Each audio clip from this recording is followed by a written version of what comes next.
Mesdames et messieurs, bonsoir et merci d'être au rendez-vous de cette session d'information sur Canal 3 Bénin. Au sommaire de ce journal, ouverture ce lundi à Cotonou d'un atelier sur la réforme qualité et contrôle de qualité dans l'enseignement primaire et secondaire général. C'est une rencontre de 3 jours initiée par le Conseil national de l'éducation au profit de tous les acteurs du système éducatif. Un atelier placé sous la houlette de la vice-présidente de la République. À Porto-Novo, le président de l'Assemblée nationale, Louis Vlavono, échange avec plusieurs responsables d'organes de presse. C'est à la faveur d'un dîner dont l'objectif principal est de consolider les liens de partenariat entre ces organes et l'institution parlementaire. Les détails dans un instant. Nous ferons également un tour à Yellow Village organisé par le réseau de téléphonie mobile MTN Bénin. C'est un rendez-vous pour permettre aux jeunes de clore en beauté la période des vacances. À côté des artistes qui ont égayé le public, plusieurs stands sont érigés pour davantage divertir les participants. Dans ce journal, le résumé de l'événement. Voilà pour les titres, mesdames et messieurs. À nouveau, bonsoir.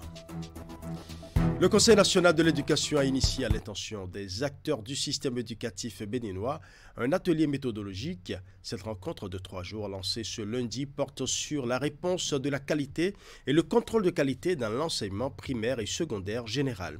Voici le compte rendu de la cérémonie d'ouverture des travaux. L'amélioration de la qualité de l'enseignement est au cœur de cet atelier initié par le Conseil national de l'éducation. Il s'agit d'une rencontre qui réunit les acteurs du secteur éducatif sur la nouvelle politique de l'éducation dans l'enseignement primaire et secondaire général. Dans ses propos, le ministre en charge de l'enseignement maternel et primaire, chef de file des ministres en charge de l'éducation, revient sur la pertinence de cette réforme. L'objectif de cette réforme est de repenser et de renforcer nos méthodes d'enseignement, d'adapter nos programmes pour répondre aux besoins changeants de notre société et de mettre en place des mécanismes d'encadrement et de contrôle de qualité rigoureux. Toutes choses concourant à la formation des citoyens bien équilibrés, créatifs, critiques et engagés, capables de relever les défis complexes du monde moderne. À l'image de la Corée du Sud, de l'Australie ou même du Japon, qui ont pu relever leur système éducatif en 2 générations, la vice-présidente de la République nourrit les mêmes ambitions pour le Bénin. Elle invite ainsi tous les acteurs à jouer leur partition.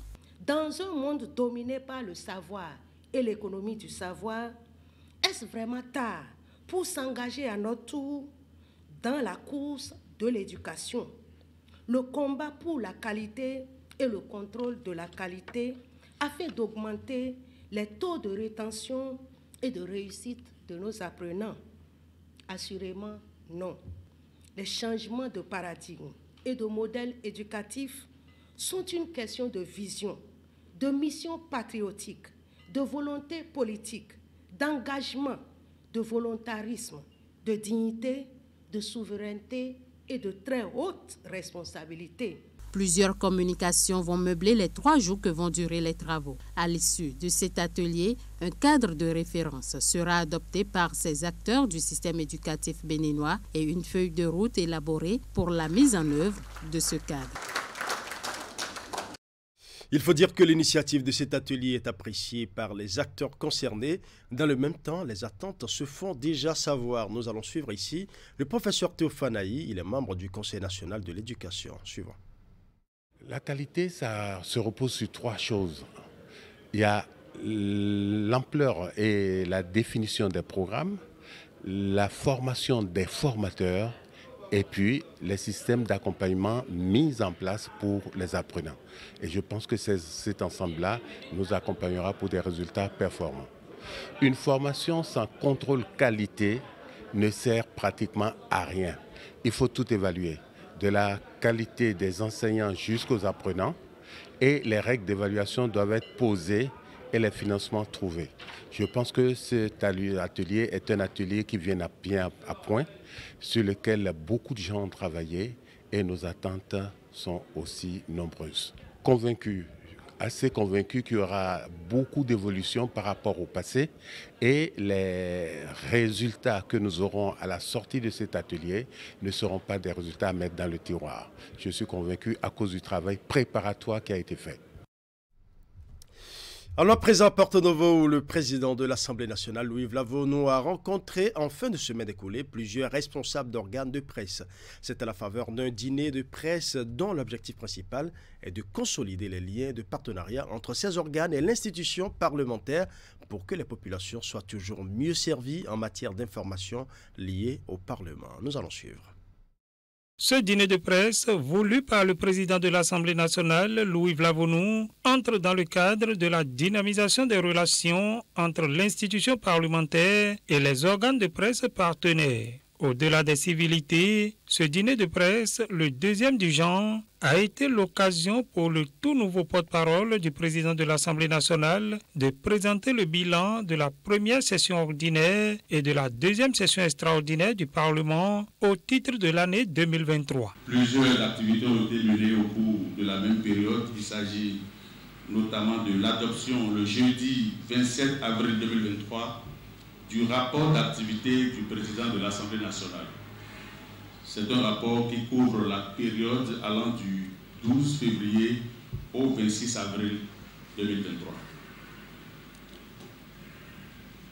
On pourra évoquer également la constitution des commissions permanentes et l'élection des membres de leur bureau, la désignation des représentants de l'Assemblée nationale au sein des parlements régionaux, ainsi qu'à la Haute Cour de justice, à l'autorité de protection des données à caractère personnel et de la Commission béninoise des droits de l'homme.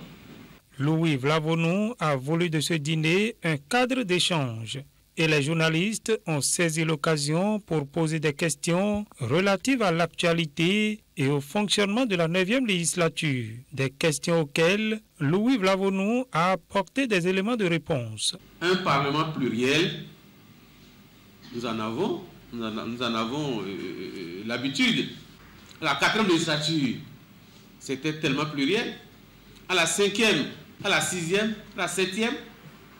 Alors, donc, moi je ne vois même pas encore une assemblée du genre des GEF. L'ambiance est très bonne. Et chacun dans son couloir. Chacun joue son rôle dans le respect des lois de la République.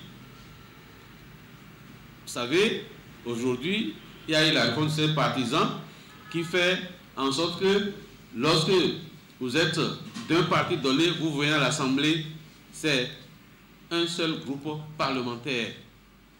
Si c'était hier, il aurait eu intergroupe dans le même, parce qu'il faut 9, on fait des gymnastiques pour avoir les avantages. On a dépassé ça. Donc tout va bien. Et je ne vois pas quel est le député de la mouvance ou bien de l'opposition qui dirait que ça ne va pas. L'essentiel est que, pour moi, lorsqu'il y a un problème, qu'on se rapproche des autorités. Dans le dialogue, on trouvera la solution. Le partenariat entre les organes de presse et l'institution parlementaire est une fois de plus consolidé pour le bénéfice des populations qui attendent d'être informées des activités des députés.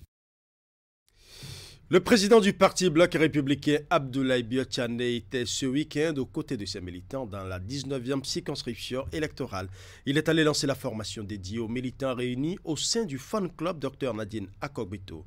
Au menu de cette formation, la conscience partisane et le leadership féminin. Reportage.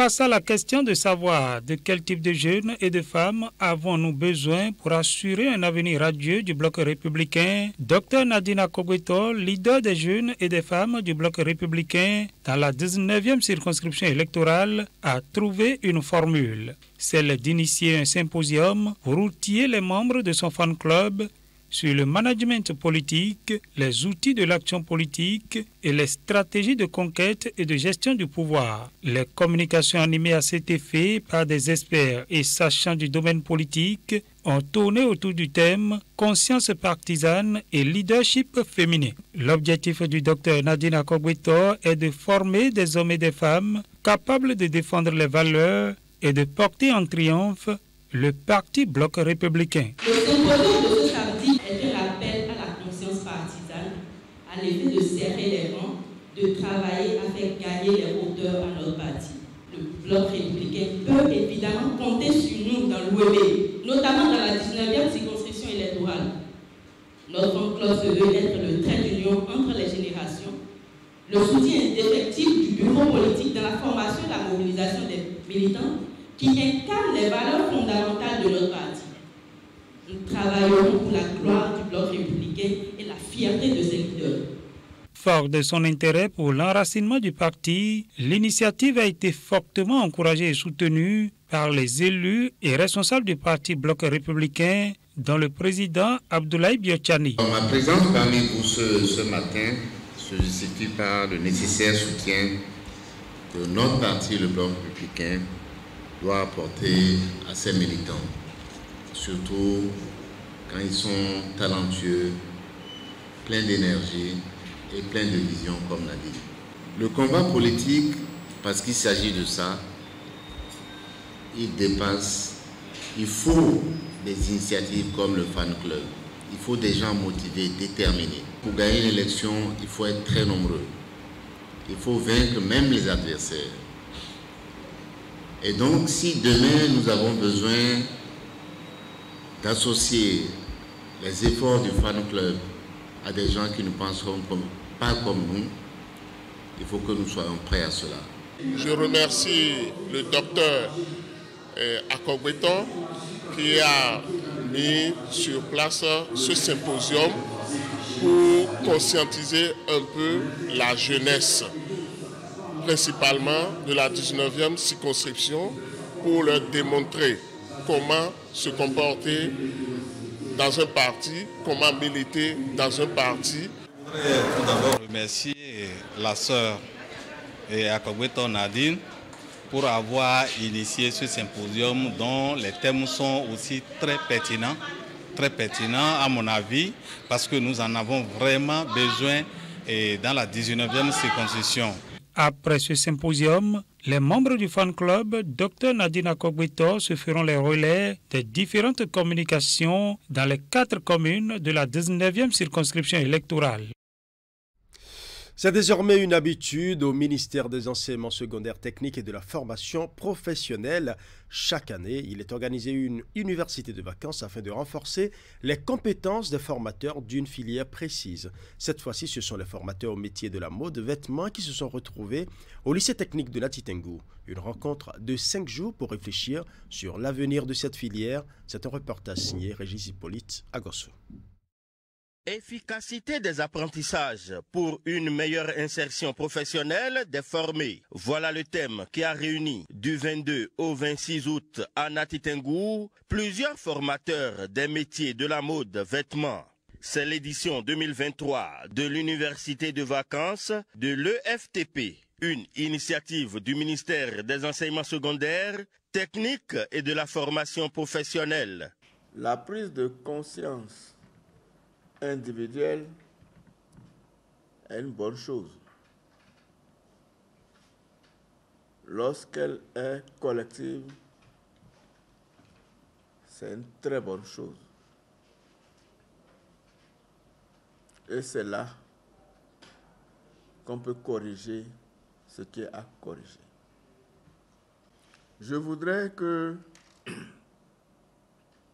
l'acte que vous venez de poser, vous la diffusez auprès des autres spécialités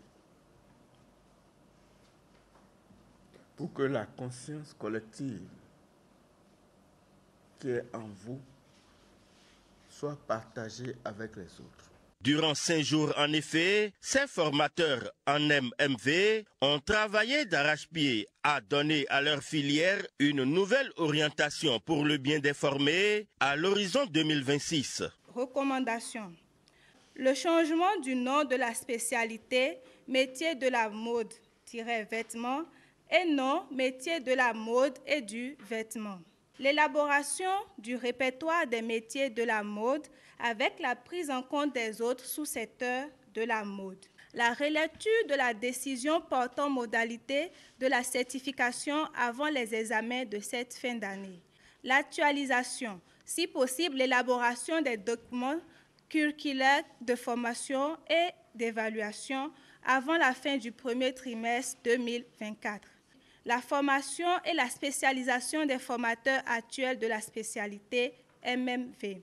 L'engagement des échanges avec le ministère de l'Enseignement supérieur pour la création d'un cursus universitaire dans les métiers de mode, vêtements. Autant de projections qui prouvent une fois encore l'importance des universités de vacances au ministère des enseignements secondaires, techniques et de la formation professionnelle. C'est l'occasion de vous féliciter et de vous encourager. La mise en œuvre de votre plan d'action élaboré conduira à terme au renforcement du savoir-faire, du savoir-être de nos générations montantes. Le ministre me charge de vous remercier. De vous remercier pour votre engagement. Parce qu'il dit qu'il est convaincu de ce que nous allons arriver à bon port. C'est-à-dire que les résultats de l'UV sont attendus à un plus haut niveau que nous le pensons. À la fin de cette université de vacances à Nati Tengou, des attestations ont été remises aux participants, comme pour les envoyer à nouveau en mission. Ce réservoir. Restons dans la ville de Nati Tengou qui enregistre depuis quelques semaines une flambée des prix de l'essence de contrebande, communément appelée paillot. Mais au-delà de la cherté de son coût, le produit reste introuvable dans la cité de Nanto. Les quelques stations-service qui sont dans la ville sont rarement disponibles, laissant les citoyens à leur triste sort. Retour en image sur la scène de ce dimanche au niveau de quelques stations-service sur place à Nati Tengou. Pendant que ce citoyen traîne sa moto pour manque d'essence dans son réservoir, c'est de longues files d'attente dans les stations-service ici à Nati Tengou. L'essence au bord des rues coûte en effet les yeux de la tête depuis plusieurs semaines dans la cité de Nanto. Ça fait au moins 4 jours, il n'y a pas de l'essence. À Nati, on ne comprend pas. L'essence est montée sur les gens de Firewall là. Et c'est eux qui nous aident, on n'a pas compris. Maintenant c'est la station. Alors que la station n'arrive pas à nous approvisionner. Au bord de la voie, là, on dit 1000 francs, 1200. Quand tu sors même hors de la ville, là, on te dit 1500. Hier, je suis venu, c'est un litre seulement, il y a gagné ici. Et en cours de route, c'est fini. Donc j'ai traîné ma moto pour revenir ce matin. Depuis plusieurs heures donc, ces populations sont dans les rangs afin de prendre ne serait-ce que quelques gouttes dans leur moto. Vraiment, j'étais là depuis 6 heures à la recherche de carburant. Vraiment, ça ne va pas. Si c'était que même on pouvait trouver ça facilement dans les stations, ça allait nous soulager. Mais on ne trouve pas ça facilement, c'est ça qui énerve. Bon, on est toujours là, il faut venir faire au moins plus de 4 heures, 5 heures de temps avant de travailler. Maintenant, nous les on va manger comment? Voilà, depuis le matin, depuis 5 heures ici, rien. Regarde, je suis encore dans le rang, j'ai mal aux pieds même. J'ai mal aux pieds. Je vais aller à l'église, je ne peux même pas aller. Je vais aller travailler où? J'ai laissé mon travail, alors que c'est le travail-là qui donne de l'argent. Je suis ici, ça va mal, hein, très mal. Ça va très mal. Pour se mettre à rang aux stations, même c'est un problème.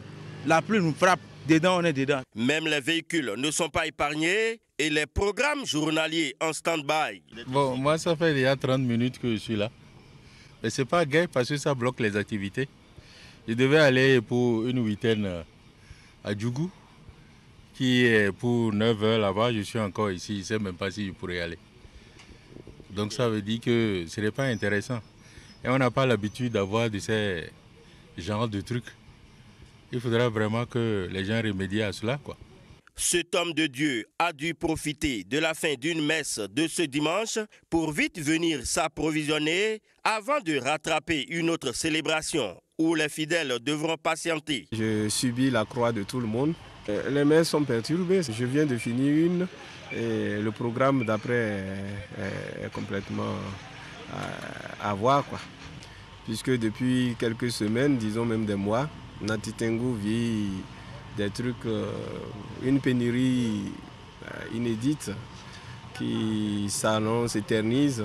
Certains sont obligés, pour éviter le rang, d'acheter quand même au bord des voies malgré le prix. C'est une contrainte. On est obligé de venir acheter parce que quand vous regardez, plus de 500 personnes sont alignées. Alors tu es pressé, tu es obligé de venir prendre malgré que c'est cher. Ici maintenant je viens de prendre 10 litres et j'ai remis 10 000. Alors avant avec 10 000, tu as déjà au moins un bidon. Les populations de Nati Tengou souffrent déjà le martyre quant à la cherté de certains produits de première nécessité. Et si ceci va s'y ajouter, elles ne sauront plus à quel sein se vouer. Pendant qu'on y est, en voici un autre qui transpire sur le trottoir avec sa moto à la recherche du carburant. Nous allons refermer ce journal par une note de gaieté avec la jeunesse de Cotonou et environ massivement mobilisée pour la grande finale de Yellow Village initiée par le réseau de téléphonie mobile MTN Bénin. C'était un rendez-vous pour permettre aux jeunes de clore en beauté la période des vacances.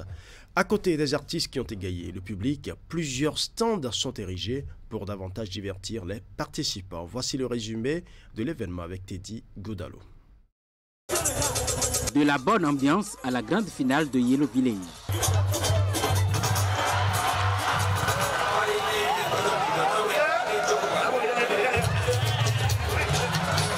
C'est un rendez-vous initié par le réseau de téléphonie mobile MTN Bénin pour clore en beauté la période des vacances. On a commencé à Nati Tengou tout ce mois d'août. On a fait premier samedi de août, on a fait Nati Tengou. Deuxième samedi août, on a fait Parakou. Après, on a fait Boïcon. On était à Lokosa samedi dernier. On a gardé la grande finale pour Cotonou avec les mêmes artistes, rajouté les DJ. Pour la réussite de cet événement, MTN Bénin a pris toutes les dispositions pour distiller la bonne humeur dans le public présent. Très important à souligner pour cette année le festival, on a décidé que ça soit un marché intégré. Marché intégré, ce qui veut dire qu'à la fois, on peut venir sur ce marché, acheter des articles, acheter des souvenirs et trouver de quoi manger, de quoi boire et voir des amis, faire des photos et tout ça. Il y a environ 2 mois, on a lancé notre campagne Près de toi, prêt pour toi. C'est dans cette continuité que pour ces vacances, pour bien clôturer les vacances, on a proposé ce show pour être plus proche de nos abonnés, leur faire plaisir et leur montrer que MTN est avec eux, prêt de toi, prêt pour toi. Au-delà des artistes locaux et internationaux conviés pour la circonstance, des stands de jeux, de vente de vêtements, de fast-food et bien d'autres ont permis aux jeunes de se divertir. J'ai tout aimé, les artistes invités déjà. En fait déjà, ce sont les artistes qui m'ont plus motivé à venir. Bon, le laser game, c'est une simulation de tir qui se joue à 2 minimum 10 massifs. Du coup, ça permet aux joueurs de s'affronter entre eux pour maximiser assez de points. C'est MTN que j'utilise. Rien que MTN. For life. MTN, tu es le meilleur. Le site est sécurisé à 100%. Avec des ambulances, vous pouvez voir qu'il y a les sapeurs-pompiers qui se promènent un peu partout, des camions d'ambulance qui arrivent un peu partout. Le site est sécurisé, il y a des soldats, des policiers qui militent un peu partout. C'est sécurisé 100%. Pour nous, le plus important, c'était 3 choses. Première chose, faire participer un certain nombre d'entrepreneurs qui ont les stands, qui vendent les articles, qui font à manger. Et de l'autre côté, sensibiliser la jeunesse et tout le monde dans l'esprit d'organiser quelque chose ensemble, dans l'unité et dans la joie et dans le respect chacun de l'autre. Et aussi se dire que tout ce qu'on fait sur ce site peut se faire sans cash. Parce qu'aujourd'hui, sur ce site, aujourd'hui, tout ce que tu achètes, tout ce que tu manges, tout ce que tu bois, tu achètes par Momo avec un petit QR code scanné ou bien un paiement par application et tu as ton article. Yellow Village, c'était tout simplement un show de fou. Voilà, ce sera tout pour ce journal. Merci pour votre aimable attention. Bonne soirée à chacun et à tous.